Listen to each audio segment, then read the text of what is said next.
Jane Austen's I Assure You serves as a perfect demonstration of this literary technique, a masterclass in diplomacy and denial that manages to reveal the deepest truths about a character's heart.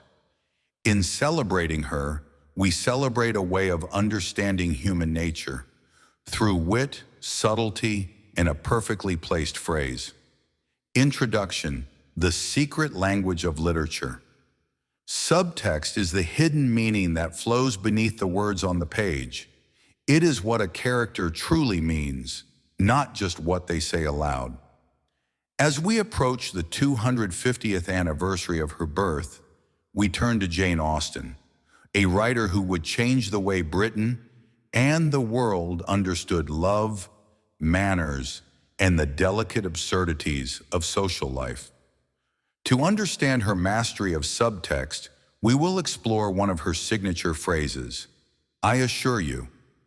This seemingly simple expression is a perfect key for unlocking the hidden emotions, strict social rules, and quiet conflicts that animate her celebrated novels. Can you believe it's been nearly 250 years since a writer was born in a quiet Hampshire village who would, well, completely change how we think about love, manners, and the beautifully complicated dance of social life? That writer, of course, was the one and only Jane Austen. So, to mark this incredible anniversary, we're going to get under the skin of one of her most signature phrases. It's something that hides in plain sight all through her novels, but once you spot it, you see just how unmistakably Austen it is. Just 3 little words, I assure you. It sounds so simple, so straightforward, doesn't it? But really, it's elegant, it's polite, it's ever so slightly evasive, and as we're about to see, it is perfectly British. Right then, let's get into it. We're going to look at what this phrase really meant back in Austen's England, then see it in action in a little Regency scene. We'll unpack why it became her signature, what it tells us about Austen herself, and, most importantly, why it still feels so familiar today. Okay, first things first. In Regency society, you just didn't say what you were actually feeling. You couldn't just come out and say, I'm absolutely furious, or, good heavens, I think I'm in love. It simply wasn't done. Instead, everything was about hints, suggestions, and polite nudges. And this is where our little phrase becomes this brilliant multi-purpose tool. For starters, it was the perfect soft denial. It was a way of batting away a rumor or a suggestion without making a big scene. Gentle but very firm. It was also an absolutely fantastic form of polite self-defense. So, if you've been misunderstood, or worse, accused of something, this phrase is your shield. It basically says, you've got the wrong end of the stick entirely, but I'm far too well-mannered to say so. And of course, it was crucial for just keeping it all together. Social restraint was everything. Your heart might be pounding, you could be deeply uncomfortable, but this phrase helps keep that classic stiff upper lip firmly in place. But here we go. Its most brilliant use, and my personal favorite, is as an ironic disguise. Oh yeah. When a character says this with a certain glint in their eye, it almost always means the exact opposite. Now this is British understatement at its absolute finest.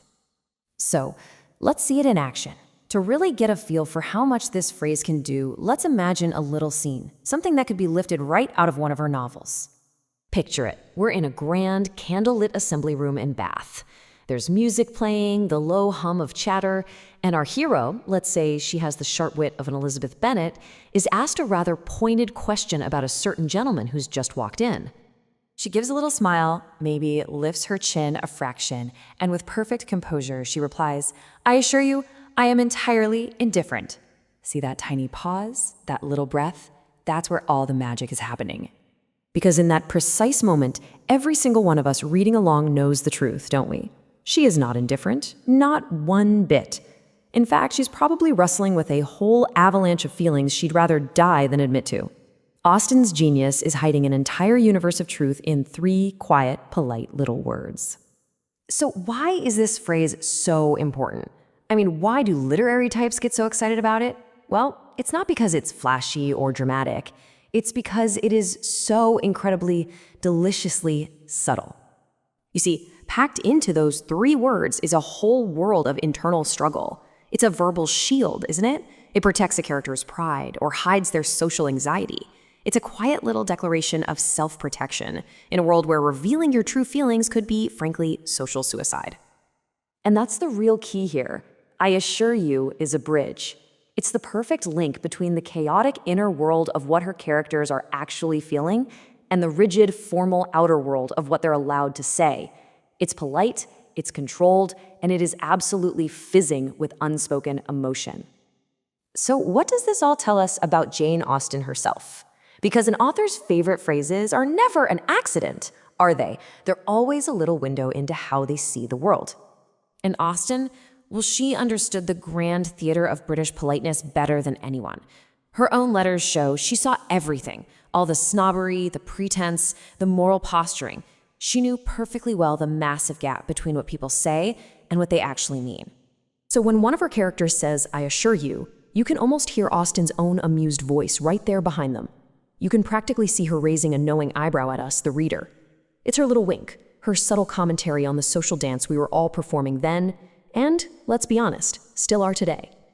And that brings us right up to the present day, because even after 250 years, British speech hasn't really changed as much as we might like to think.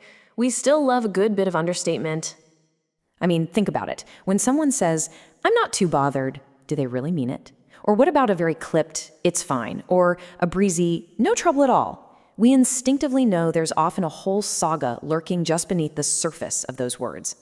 Well, Austen's, I assure you, is the direct ancestor of all of these modern phrases. It's a proper masterclass in diplomacy and, let's be honest, in denial. And maybe that's why her novels never feel old, because we still recognize these polite masks and emotional acrobatics in ourselves. So, as we celebrate Jane Austen's 250th anniversary, what we're really celebrating is so much more than just a brilliant writer. We're celebrating a profound way of understanding human nature itself, with wit, with subtlety, and with a perfectly placed, perfectly loaded little phrase. It really is one of her most charming and insightful gifts to the language. So, I'll leave you with a question. Which modern British phrase do you think is its true heir today? I would love to know what you think.